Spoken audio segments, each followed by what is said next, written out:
Hi, I'm Tim. Welcome to Watchbox Studios, and thanks for logging on. Well, you may have noticed I am on tape. We're not live, but we are alive. I'm coming to you with a Thanksgiving special feature. I want to emphasize that as you are enjoying your turkey, your seconds, your desserts, and your seconds of dessert, there is no better way to browse, buy, trade, or sell watches than our new thewatchbox.com website. And since you've got free time this extended holiday weekend, give it a look. I think you're going to like what you see. Faster and more fun than before. My favorite page is New Arrivals, where you can see our latest inductions. And yes, you can fight me for first dibs at vintage Jaeger-LeCoultre. Now, I will also say this. In the United States, Thanksgiving generally means three things: family, food, and football.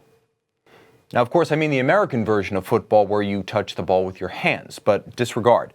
The bottom line is Thanksgiving, football, food, family, it's all about seconds and, more specifically, comebacks. Whether you're recovering your appetite for second helpings, launching a barbed rejoinder at that relative who insists on talking politics at the table, or simply cheering your team's resurgence in the big game, nothing makes for a better game day on Thanksgiving than a good comeback, which is why today we're going to talk about four of the watch industry's all-time greatest modern comebacks. These are companies that were at one point down and out, down by a few touchdowns, but they rallied late in the game, and they are a model for success in the luxury watch segment. Let's start with a fan favorite. I know second in my heart next to Jaeger-LeCoultre is Zenith.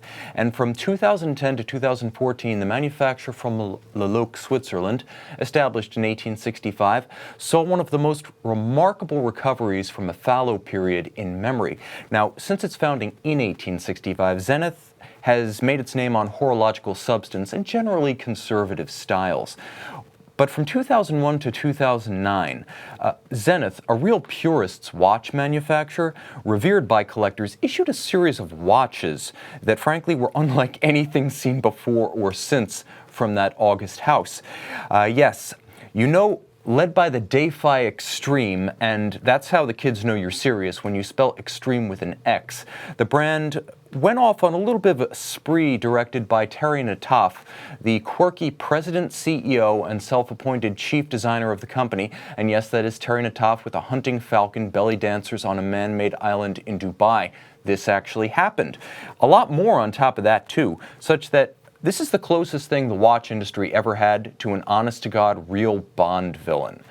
It was exquisite in a sense, but by 2009 we were ready for a refractory period to catch our breath, and Frederic Dufour arrived in late 2009 to right the ship. That period, which saw a return to classicism, now iconic complications like the striking 10th El Primero, paving the groundwork for the company we know today and the recovery under Jean-Claude Diver. That comeback of Zenith over those 4 years is the reason, more than any other, that Frederic Dufour is now the CEO of Rolex. Okay, now from a rather, shall we say, established name to one that's kind of a late bloomer and a recent comer. An ancient name, H. Moser & C., was in fact re-established in 2005 by a group of investors led by Dr. Thomas Straumann. However, by 2011, the enterprise had hemorrhaged, by some estimates, approximately 100 million Swiss francs, and Dr. Straumann was just about ready to call time out. The product was there, and the product was sensational. Designed by noted watchmakers like Rolf Lang, father of Marco, and Andreas Streller, they were beautifully made, intelligently designed, and exquisitely finished. But there were quality control issues, distribution issues, service took forever, and the company just could not make a profit. Enter the Meylan family, an old name in the Swiss watch industry, led by patriarch Henri, formerly the head honcho at Audemars Piguet. The Meylan family appointed his son Edward Meylan CEO in 2012. A little bit quirky, a lot of bit focused. This is a guy who put the company back on an even keel, cutting in half the time required to assemble a watch with no reduction in quality, controlling costs, sort of collectivizing expenses like logistics, the business office, the finance office, between a small collection of medium-sized brands that also included Eastern distribution rights for companies like De Bethune, as well as ownership of Haute Lance within Switzerland. They managed to bring Moser up to its potential, such that products today like the Pioneer, Perpetual Calendar sports watch and the Venturer Small Seconds have no loss in quality, maximal character, exquisite exclusivity with 1,000 to 1,200 pieces made annually. If you're buying a watch, you get peerless quality. If you're sending it for service, it comes back to you in due time. This is a company that is going places, which is why I mention it alongside Richard Mille, Resence, FP Journe. And yes, Moser belongs in that company because during the disastrous year of 2016 for the watch industry, Moser was one of the precious few, along with those marquee names, that actually saw a growth in volume and profitability. Again, distinguished company, one of the great turnarounds in the niche manufacturer segment, but one of reference for companies of any size in the industry. Now, a little bit farther up the food chain, certainly more visible, definitely higher volume, but we have to talk about what happened at Hublot between 2004 and 2008. Hublot, the bête noire of the horological snobs, it does deserve your respect for what was achieved on a business side, and lately, what's been achieved with watchmaking. But it was in 1980 that Hublot was founded with a revolutionary idea: pair a rubber strap with a gold case. That was heretical at the time, and it was Carlo Crocco, a scion of the Italian Binda watch empire, who launched this idea in Geneva at a company initially known as MDM Genève. Hublot was actually the name of the first product, but by 2004, the company was moribund. Others had copied its style. It needed a spark, it needed new blood, and Jean-Claude Diver, then known as the savior of Blancpain and Omega, fresh off his success with the Omega brand, came on board as CEO and an equity stakeholder. Big things followed almost immediately. Within 12 months at Basel World 2005, he had launched the Big Bang, a watch that channeled a little bit of Rolex, a little bit of Audemars Piguet, and a little bit of the Biver je ne sais quoi to create a new look, a new style, and a love it or hate it image that became a sensation.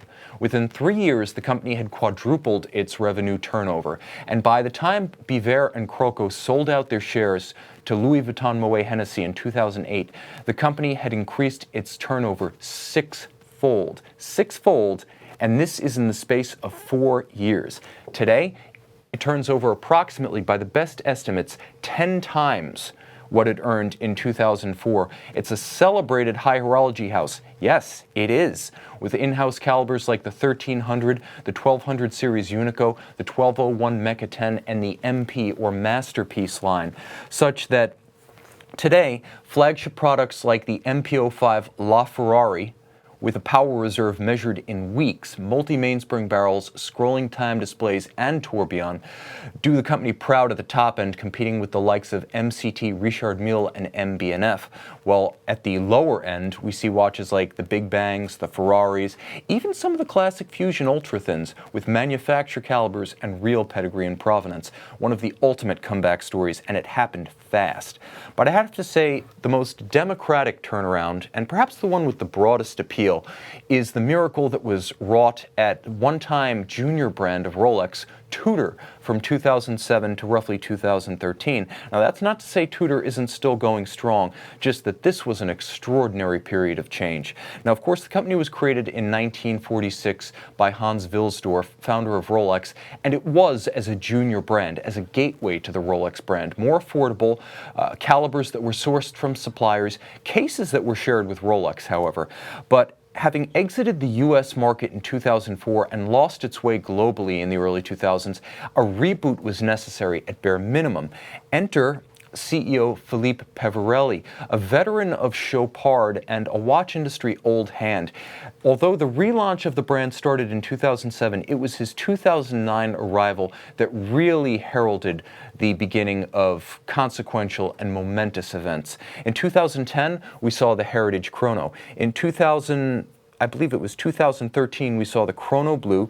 2012, we saw the Pelagos. 2013, the epic Heritage Black Bay, a watch that more than any other has come to define the revitalized Tudor brand. These are accessibly priced watches that in many cases offer in-house movements. That's been part of the legacy of the Peverelli era, with extraordinary power reserve, silicon hairsprings, chronometer certifications.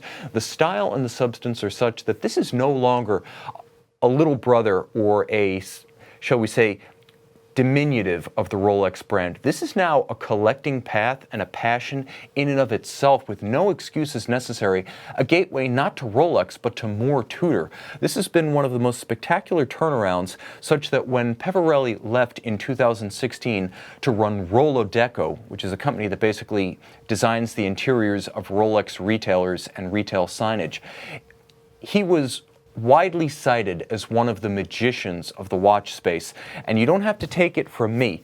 In 2016, I interviewed Stephen Forsey, founding partner of Greubel Forsey Watches, they of the $1 million plus price tag and multiple tourbillons.